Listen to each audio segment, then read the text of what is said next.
জাতীয় সংসদ ভবনের দক্ষিণ প্লাজায় শরীফ ওসমান হাদির জানাজার নামাজে অংশ নেওয়ার আগে প্রধান উপদেষ্টা প্রফেসর মোহাম্মদ ইউনূস বলেন, হাদি এদেশের মানুষের বুকের মধ্যে আছেন, চিরদিন থাকবেন। প্রিয় ওসমান হাদি,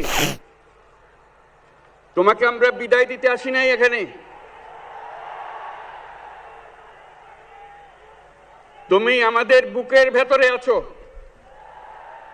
এবং চিরদিন বাংলাদেশ যতদিন আছে তুমি সকল বাংলাদেশির বুকের মধ্যে থাকবে। এটা কেউ সরাতে পারবে না। আমরা আজকে তোমাকে প্রিয় হাদি বিদায় দিতে আসিনি। আমরা তোমার কাছে আমরা ওয়াদা করতে এসেছি।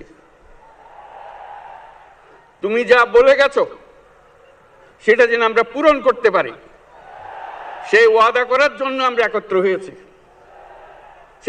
সেই ওয়াদা শুধু আমরা নয়, পুরুষানুক্রমে বাংলাদেশের সব মানুষ পূরণ করবে। সেই ওয়াদা করার জন্যই আমরা তোমার কাছে আজকে এসেছি, সবাই মিলে যে যেখানে আছি।